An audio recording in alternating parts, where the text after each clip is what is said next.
Friends, કેમ છો? આજે આપણે ચણાના દાળની ખૂબ જ સ્વાદિષ્ટ પૂરણપોળી બનાવવા જઈ રહ્યા છે.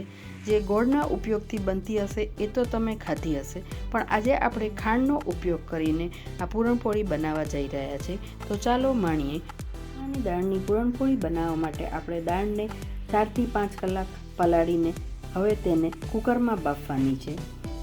આ દાળને આપણે કુકરમાં ડાયરેક્ટ બાફી છે. હવે બાફ્યા પછી તે ચણાની દાળ બફાઈ જાય પછી તેને આ રીતે ચાળણીમાં નિતારવા મૂકવાની છે. આ રીતે નિતારવાથી બધું પાણી નીકળી જાય છે અને લગભગ અડધી કલાક જેવી રીતે આ ચાળણીમાં મૂકી રાખવાની. હવે આપણે પૂરણ રેડી કરશું. પૂરણ રેડી કરવા માટે એક ચાળણીમાં આપણે થોડી જે બાફેલી ચણાની દાળ હોય તે લેતી જવાનું અને તેને આવી રીતે ક્રશ કરવાની. આ રીતે કરવાથી એક પણ ચણાની દાળ આડી આવતી નથી, તેથી પૂરણપોળી વળવામાં આપણને ખૂબ જ સહેલાઈ રહે છે. તમે જોઈ શકો છો કે પૂરણ આપણું કેવું સરસ રેડી થાય છે. એટલે ચણાની દાળ 3 થી 4 સીટી મારીને કરવી, તેથી ખૂબ જ સરસ બફાઈ જાય છે. જો તમને ડાઉટ લાગે તો તમે એને તપેલીમાં મૂકીને પણ દાળ બાફી શકો છો.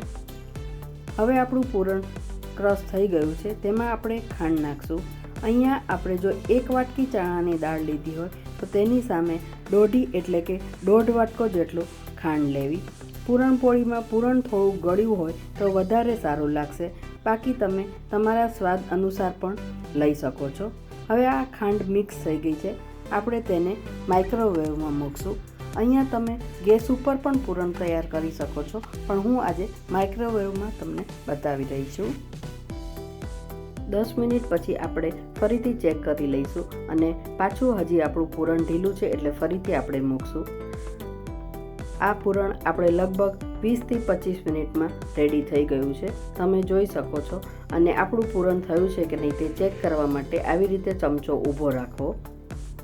અને બીજી એક રીત એ પણ છે કે તમે આવી રીતે ગોળા વળી શકે એટલે આપણું પૂરણ રેડી છે એમ સમજવું. હવે આપણું પૂરણ સાવ ઠંડુ થઈ જાય ત્યારબાદ પૂરણપોળી રેડી કરશું. તેના માટે આપણે ઘીવાળો હાથ કરીને આવી રીતે તૈયાર કરવા. આપણે પૂરણપોળી માટે ઘઉંનો રોટલી જેવો જ સોફ્ટ લોટ બાંધવાનો છે. આ લોટ બાંધતા વખતે આપણે થોડુંક તેમાં 1 થી 2 ચમચી મોણ ઉમેરવું, તેથી પૂરણપોળી એકદમ સોફ્ટ બને. હવે આપણે જેમ પૂરણના લુવા કર્યા તેવી જ રીતે લોટના પણ લુવા કરી લેશું અને આ લુવા થોડાક મોટા રાખવા, તેથી પૂરણપોળી સરસ થાય. હવે આપણે જે રોટલીનો લોટ છે તેને થોડીક આવી રીતે પૂરી જેવો વણી અને તેમાં લુવો મૂકી દેવો. પૂરણનો લુવો આ રીતે મૂકી અને આપણે જેમ આલુ પરોઠા વણતા હોય તેવી જ રીતે તેને હલકે હાથે વણવી. ઉપરનો જે ભાગ હોય એ આવી રીતે થોડો કટ કરી નાખો, એટલે પૂરણપોળીનો સ્વાદ એકદમ સરસ આવે તેમાં. આ પૂરણપોળી વણતી વખતે આપણે અટામણ હંમેશા ચોખાનું જ લેવું, તેથી પૂરણપોળી સરસ વણાય છે અને થાય છે પણ સરસ એકદમ.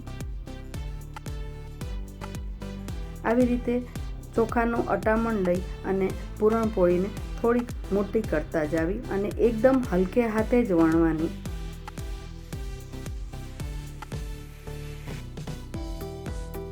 આ પૂરણપોળીમાં તમે જાયફળ કે એલચી જે તમને ગમે તે નાખી શકો છો. હવે આપણી પૂરણપોળી વણાઈને રેડી છે, તેને આપણે નોનસ્ટિક તવા ઉપર શેકી લેશું.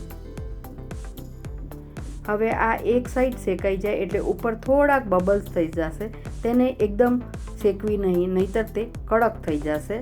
ઉપર થોડાક બબલ્સ થઈ જાય એટલે તરત જ ટર્ન કરી દેવી અને આપણે આવી રીતે એક નોનસ્ટિક પ્લેટ ઉપર જ તેને લઈ લેવી. હવે દરેક પૂરણપોળી વખતે આ રીતે તવો સાફ કરતો જાઓ અને પછી જ બીજી પૂરણપોળી શેકવી. તૈયાર છે ચણાની દાળમાંથી બનતી એક એવી સ્વાદિષ્ટ પૂરણપોળી. જો આપ મારી ચેનલ માટે નવા હો તો સબસ્ક્રાઈબ જરૂરથી કરી લેજો અને બીજા નવા વિડીયો જાણવા માટે મારી ચેનલને જોતા રહો.